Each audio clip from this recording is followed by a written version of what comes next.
Well, okay, my friends. It is Wednesday, June 12th, 2024. My name is David Parsons. This is News Trap.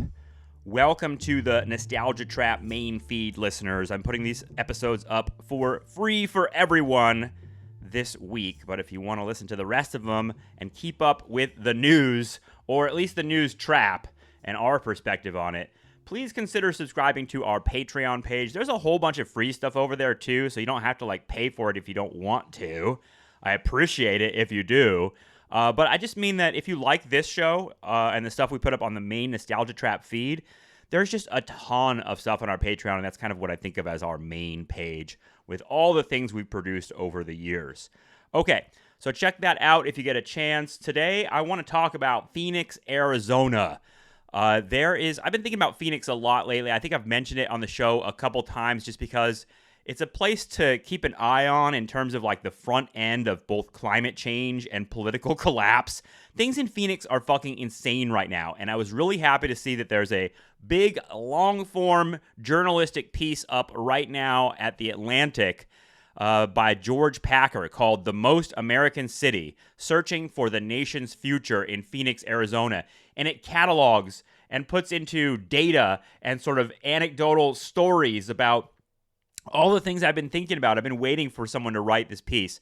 Unfortunately, it's paywalled. Also, the person that reads it is a robot. They have a podcast on there that'll read the fucking article to you, but it's an AI voice, and they're proudly displaying that. So, as a service to humanity, I will read what I consider to be some of the juiciest excerpts from this story right now, and hopefully provide some interesting commentary along the way, because I was just reading this and being like, wow, this is actually worse than I thought it was. I've had in the back of my mind that Phoenix is just falling apart, but this article just puts it in such fucking apocalyptic terms. So let's get into this. Okay.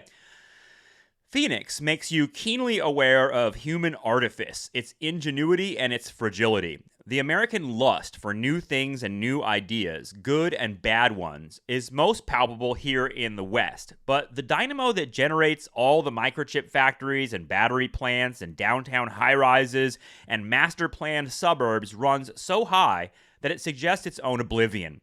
New Yorkers and Chicagoans don't wonder how long their cities will go on existing. But in Phoenix in August, when the heat has broken 110 degrees for a month straight, the desert golf courses and urban freeways give this civilization an air of impermanence, like a mirage composed of sheer hubris, and a surprising number of inhabitants begin to brood on its disappearance. So if you've ever spent time in the American West in the desert, you get that feeling, right? It feels like, wow, human beings should not fucking be here. I certainly feel that way every time I'm in Las Vegas, which is it's kind of like Dubai, right? You just have this glistening jewel of skyscrapers in the middle of this vast desert. It doesn't seem to make sense, and it doesn't seem sustainable, and it's hard not to think about its end. I think that's part of it. In New York, New York just feels old. It's been there forever. It's nestled in this lush northeast landscape. There's something about it that seems permanent. Places like Phoenix and Las Vegas do not. So let's hear what's going on as the signs of collapse start to enter into Phoenix. This part is about the January 6th and the fallout from that, and the sort of stuff that's been happening with Trump and MAGA. And this is the story of one of the election certifiers and what he went through during the election. This is crazy. Caravans of trucks climbed the road to Bowers' house with pro-Trump flags and video panels and loudspeakers blasting to his neighbors that he was corrupt, a traitor, a pervert, a pedophile. His daughter Casey, who had struggled with alcoholism, was now dying, and the mob outside the house upset her. At one point, Bowers went out to face them and encountered a man in a 3%er t-shirt with a semi-automatic pistol on his hip, screaming abuse. Bowers walked up close enough to grab the gun if the 3%er drew.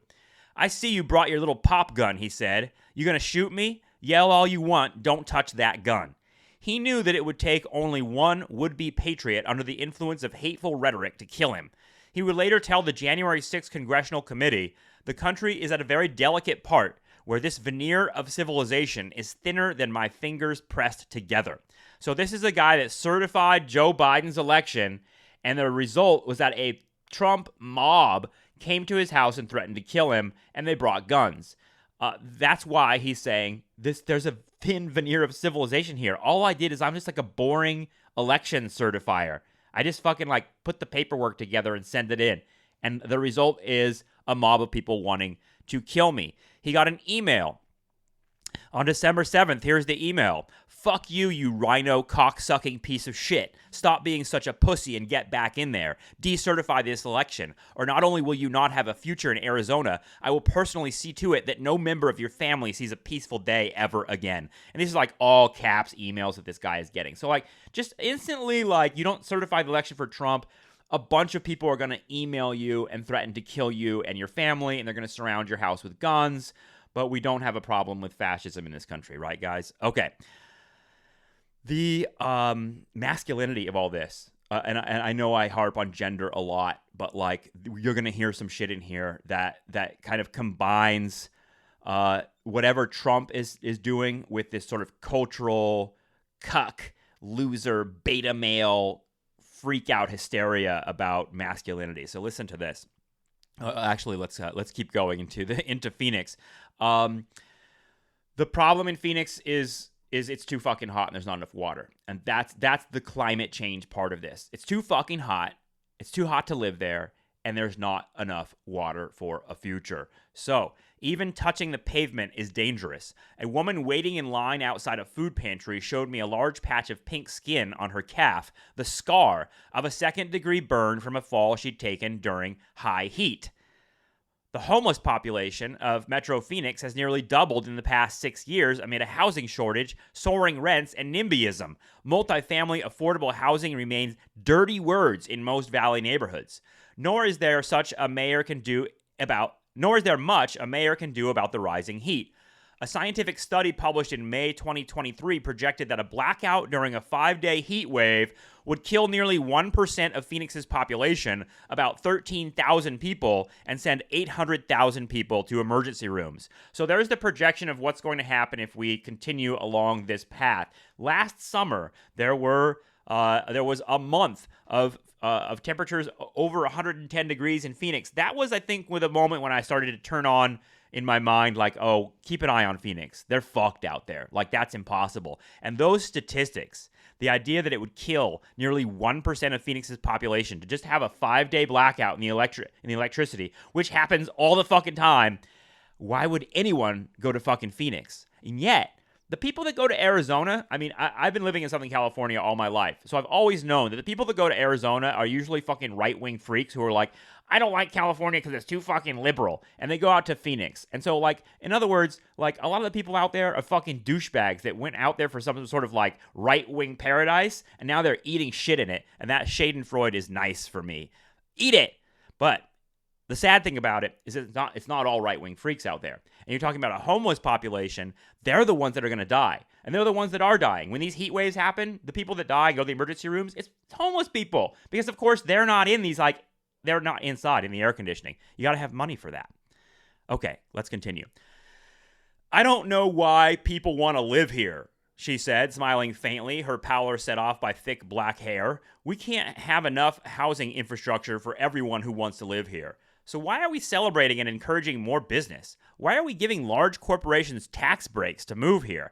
How can we encourage people to come here when we don't have enough housing for the people who are here and we don't have enough water? It doesn't add up to me. And that's from someone that lives there, saying that, like, look, it doesn't make any sense. Like, we are running out here. And that, I think what's part of my point here is that the, like, running out of shit and the feeling like there's not enough housing, there's not enough water, it's too fucking hot, we have too many people, there are homeless people everywhere. That falls into the politics in, to me, really, really dangerous ways. Because, like, the idea of shortage makes people feel like they need to cling harder onto what they've got and keep the people that are perceived as outsiders out. So that's bad news for immigrants, bad news for people who are on the outside. And I include people that are living in poverty, and you're going to see that in Phoenix, the sort of outer boroughs. Those are the people most fucked. You're going to see, like, people drop out here, and we're already seeing it. Like, the bottom of the American economy is dropping out, and that's why you're seeing homelessness rise. But again, the politics of that is scary because it makes people more defensive. At some point, the civilization here stopped figuring this thing out together. The 1980 groundwater law, which required builders in regulated metro areas like the Valley to ensure a 100-year supply, left groundwater unregulated in small developments and across rural Arizona. In the mid-90s, the legislature cut loopholes into the 100-year requirement.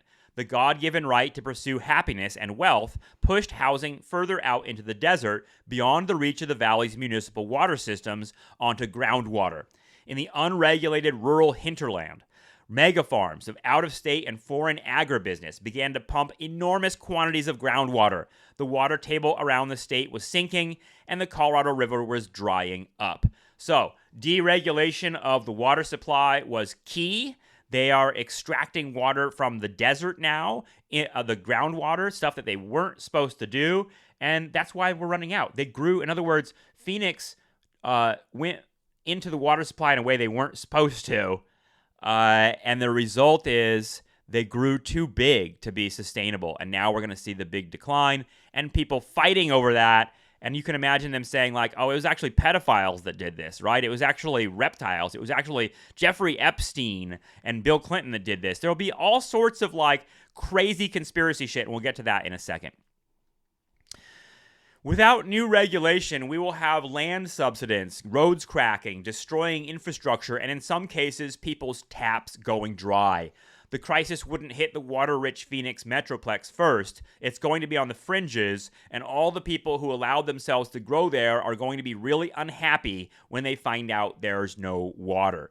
So again, they're saving the last drops for the center of the city, the people with the most money, the corporations, etc. And you'll see these hinterlands and these rural people just sink into having nothing and having to essentially flee for their lives or move closer into the center where there's no room and there's no housing.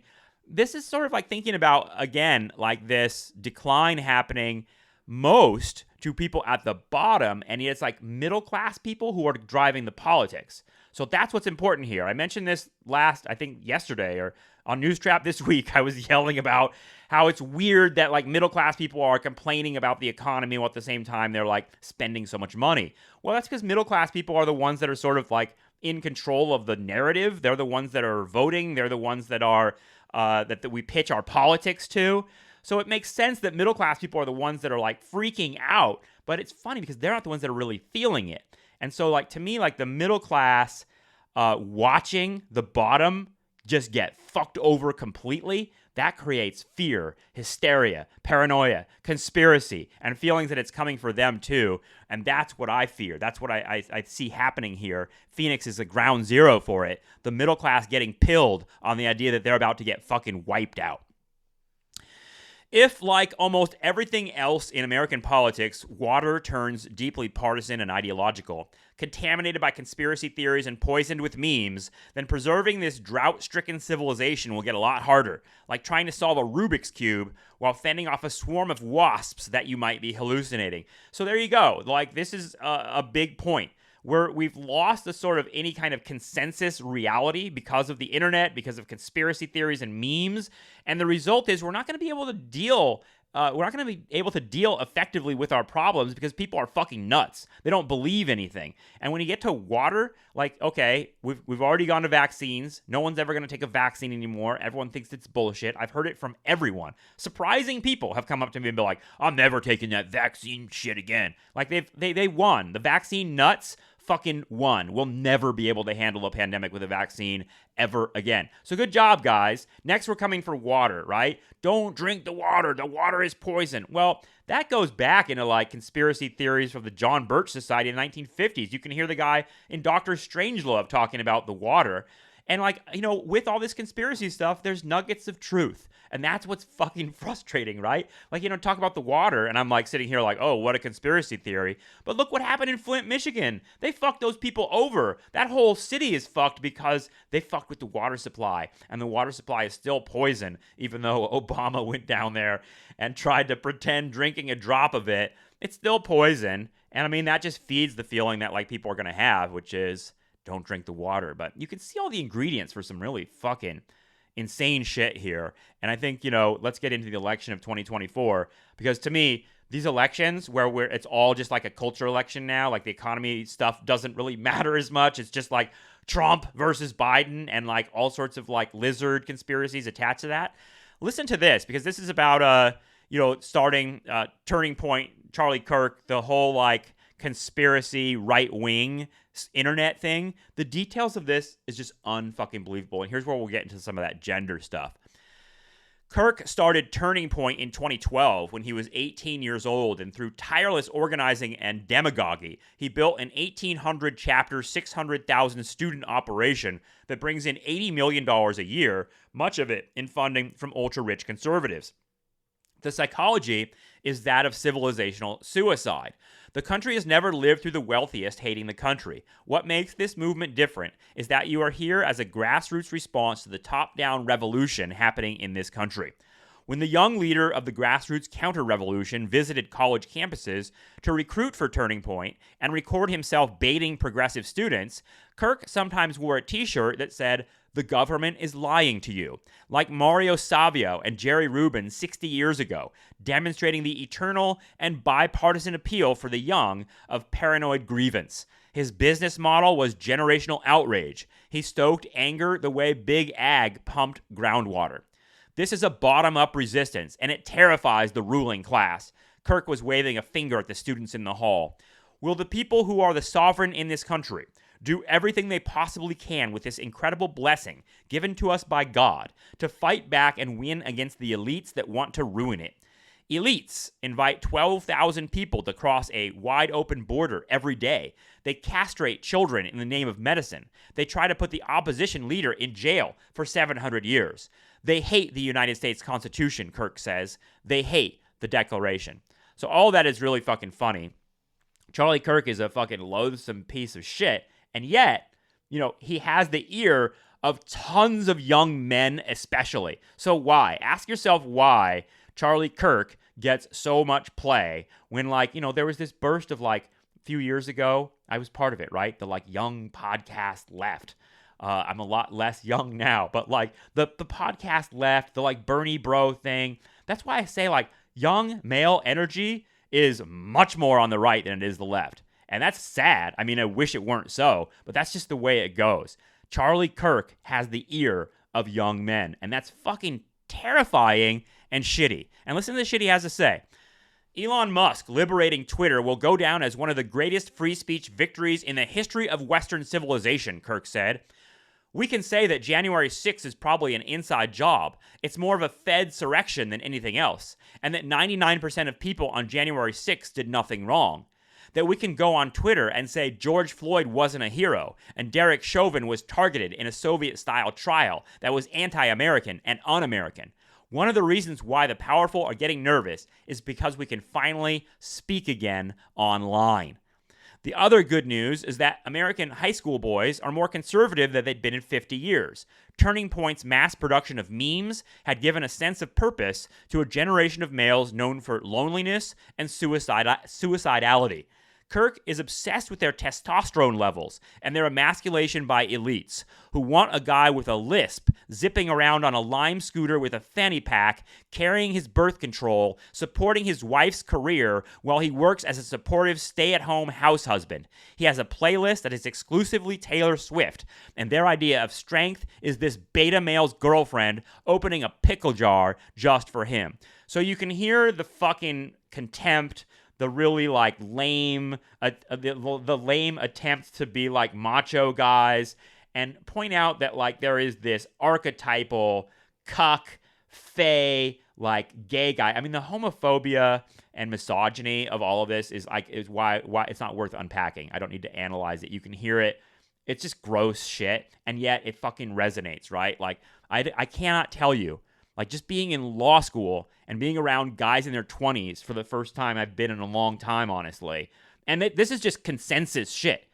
Everyone seems to talk like this. All the guys in the 20s seem to think that taking testosterone is something you eventually will have to do. They're all gym bros. And they just, they talk in a way that is something has been lost with men and women, right? Like, and it's weird because they're not like religious guys. They're not like Christian guys that are like, we need to return to tradition. They're more just like this vague sense that there are like cucked, beta, soft men. It's very anti-queer, this movement. I mean, it's very like, it's reactionary, right? And let's listen to a little bit more. At Turning Point USA, we resoundingly reject this. We believe strong, alpha, godly, high T, high achieving, confident, well-armed, and disruptive men are the hope, not the problem in America. So high testosterone men with guns is the vision of conservative young people. Charlie Kirk is just one figure among many others who have that ear. And Phoenix, Arizona seems like it's a place where this is really, really growing strongly. So this is like that. This is like the insurrection end, the fucking weird. You think of it as a fringe, but what I'm saying is it's not really a fringe at all. It kind of connects deeply to American right-wing stuff that's been around for a long time. So here's more of like the ideology. And this is where the link is with the left, and this is what scares me. The issue is our elected officials are not protecting us from these huge corporations that are coming in that want to suck the groundwater dry. That's what the actual issue is. The narrative is we don't have enough water. Luke, who has a longer beard by 3 or 4 inches, added, that's false. The correct narrative is we have enough water, but our elected officials are letting corporations come in and waste the water that we have. So corporations, elites, right? Like the bad people in power are the ones doing this, but they sort of have like the wrong idea often. Like they have like they're sort of they're aiming at the wrong targets. But it's very like, I don't know, it's a total Black Mirror thing. It's a total like inverse, opposite, upside down world when you hear like basically like populism. You're hearing kind of like what the kind of stuff that comes out of Bernie Sanders' mouth, honestly. Like, we got to get control of these corporations and these rich people. So that's what scares me, because it's like they won that war. Like the war to like cast the elites as the bad guys is being won by fascists, not the left. And that's something for left people to think about. Why is that? To me, I argue it's because the right activates gender. The right activates some really deep, ugly, reactionary shit that goes straight into stuff that people care about very, very deeply. And I know I'm not very articulate there, but I feel like gender has a big thing to do with this. It's sort of like thinking about what a man should be and what a woman should be, and the Democratic Party does not represent that for a lot of people, and they're sort of focusing on that. It's culture war shit, ultimately. I don't think I'm saying anything new here, but I'm trying to kind of wrap my mind around the fact that like the left progressive take on society is sort of moving into the right and winning. And Phoenix, Arizona is a place where you can see how crazy that is. So listen to this. The QAnon shaman, who you may remember as the sort of meme star of January 6th insurrection, he's from Phoenix, and he's running for Congress. So listen to this. Why is he running for Congress? Unsurprisingly, because politicians of the Uniparty were all in the pocket of special interests and international banks and did not represent the American people. His platform consisted of making lobbying a crime, instituting term limits for congresspeople and their staff, and prosecuting members engaged in insider trading. Meanwhile, Chansley, that's the QAnon shaman, Chansley was supporting himself by selling merch on his website, ForbiddenTruthAcademy.com, and doing shamanic consultations. Why had he gone to the Capitol in regalia on January 6th? He had a spiritual answer and a political answer. The Earth's electromagnetic field produces ley lines, he explained, which crisscross one another at sacred sites of civilizational importance, such as temples, pyramids, and the buildings on the National Mall. If there's going to be 1 million people assembling on the ley lines in Washington, D.C., it's my shamanic duty, I believe, to be there and to ensure that the highest possible frequencies of love and peace and harmony are plugged into the ley lines. That was the spiritual answer. The political answer consisted of a long string of government abuses and cover-ups going back to the Tuskegee experiment and continuing through the Warren Commission, Waco, Oklahoma City, 9/11, Iraq, Afghanistan, Hillary Clinton's emails, COVID, the lockdowns, Hunter Biden's laptop, and finally the stolen 2020 election. All of these things were like a culmination for me, he said, because I've done my research. I looked into the history. I know my history. Chansley's only regret about January 6th was not anticipating violence. I would have created an environment that was one of prayer and peace and calm and patience before anything else took place. That day, he was at the front of the mob that stormed the Capitol and broke into the Senate chamber, where he left a note on Vice President Mike Pence's desk that said, quote, "It's only a matter of time. Justice is coming." I love Justin's commentary on text, and this expert says, "Broken mind, conspiracy slut, fallen world." I love the description of the QAnon shaman as a conspiracy slut, because there's something about him that's like combines so many different like airhead elements of American politics. The ley line thing is hilarious. It makes me think actually of another connection to the left, the anti-war movement and the October 1967 rally at the Pentagon that Norman Mailer famously wrote about in his book Armies of the Night. That's the one where the left, I say the left, but it's like the anti-war movement, the kind of freak fringe hippies, they showed up and tried to do like a levitation of the Pentagon. They chanted, they did all this hippie shit. They were all high, of course, and they were trying to like levitate the Pentagon into the air, and then with their love and their energy, turn it into a flower. And so that it wouldn't attack Vietnam anymore. So they sound like a bunch of fucking like complete insane shitheads. But the other part of me is like, hey, why not try it? You know, you never know. I mean, I have a lot of, I don't know, I have a lot of sympathy for the people whose minds are broken by America and they try anything. But the other part of me is like recognizing that this shit is connected to Trump right now. This shit is all this batshit ley lines, electromagnetic pulses, it's all connected to Trump. And this is what's really crazy, is the QAnon shaman thinks that Trump is some sort of agent of all of this magic.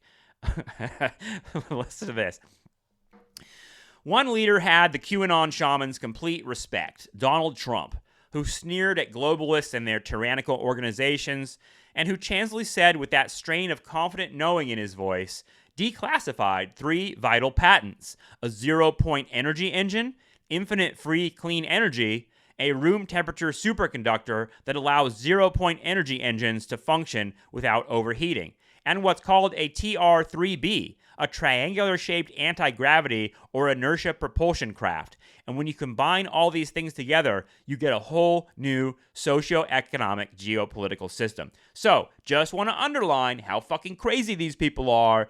Jacob Chansley, who's running for Congress in Arizona right now, is arguing that Trump actually declassified magical alien technology that's going to completely revolutionize the global socioeconomic system. It's madness. It's fucking complete madness. And yet, this is the election we're headed towards. Like, this is what we're headed towards. Like, how are these people going to take it if, like, Joe Biden wins the election? To me, that is one of the funniest fucking scenarios is Joe Biden just, like, barely squeaking it out again. And we have to go through another January 6th. And these Trump people really taking it as their last stand. What are these fucking psychos going to do? That's my question. Okay, here's some more. And this gets into the real kind of economic tragedy of all of this. The outer boroughs, the people who are really going to suffer from this. The snake of technology swallows its own tail. Companies such as Intel that have made the Valley one of the largest job-producing regions in the country are developing technologies that will eventually put countless people, including engineers, out of work. Artificial intelligence can make water systems more efficient, but the data centers that power it, such as the new one Microsoft is building west of Phoenix in Goodyear, have to be cooled with enormous quantities of water. Arizona State's sheer volume and speed of growth can make the new American university seem like the Amazon of higher education. Innovation alone is not enough to save the American experiment. So listen to that. Like, the how grim the like different piles of kind of political economy are happening there, along with the climate change. Like, Microsoft is coming in and being like, we're going to create AI here, and it's going to put everybody out of work. But the good news is our AI centers are also going to take what's left of the water. Oh, we're so fucking stupid, dude. We are so fucking stupid. Okay. Americans today are mobilized by culture and identity, not material conditions, by belonging to a tribe, whether at a pride march or a biker rally. political and media elites stoke the culture wars for their own benefit, while government policies repeatedly fail to improve conditions for struggling Americans. As a result, even major legislation goes unnoticed. Joe Biden's infrastructure, microchip, and climate bills are sending billions of dollars to the valley, but I hardly ever heard them mentioned.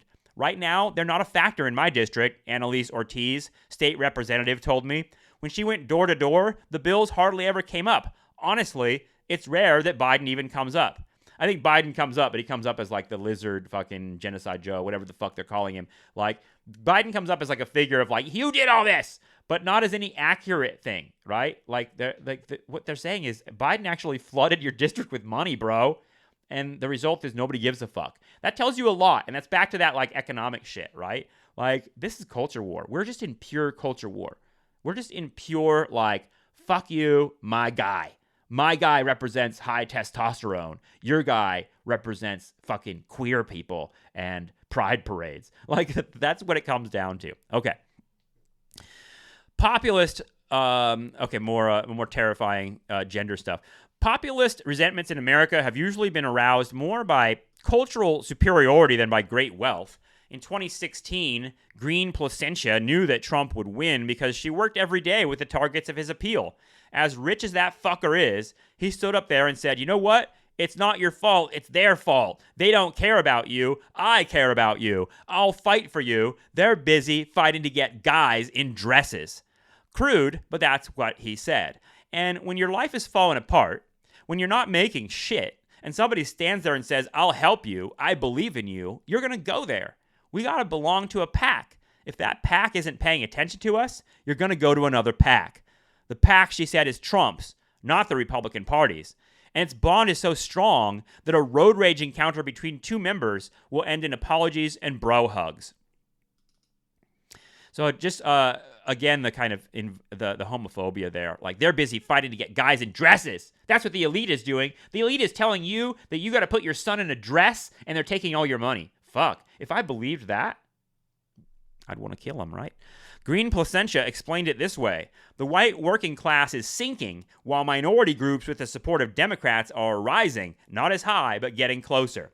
When you're falling and the party that built its back on you isn't there, and you look over and they're busy with everybody else and the environment and all this shit, your life is falling apart and all you see is them rising, it breeds resentment. So there's the racial element of it, right? They talk about black people too much. They talk about race too much. They talk about gay people too much. What about me? What about my tribe? What about white people, regular people, normal people? Boy, I heard that from the left too. Okay, one more thing. When politics itself becomes a group identity, dividing us into mutually unintelligible blocks with incompatible realities, then the stakes of every election are existential, and it becomes hard to live together in the same country without killing one another. So there you go. There's the everything I wanted to share from that Atlantic article, and I urge you to go check it out if you pay for the Atlantic or you have some way of BitTorrenting it. But those are the things that I thought were most sort of sticking out to me. That sort of Civil War angle. And I think there's a movie out right now called Civil War that is like the literal sort of like on-the-nose depiction of all these things. I don't know if Phoenix plays into the movie, but it should, because it seems like Phoenix, Arizona is a place where all of these tensions, all of these big forces are coming out in ways that honestly we should probably expect, and I definitely expect more of in 2024. I wonder what you all think of all of this. Have you been to Phoenix lately? What's it like? Have you encountered any of this crazy conspiracy shit in your family, among your friends? Because I have, and we're just going down the fucking toilet of it, and what used to be a fringe has a voice in a dude named Donald Trump who is running for president right now, and I am strapped in for whatever the fuck is going to happen this year. All right, thanks everybody. We'll talk to you tomorrow. Bye-bye.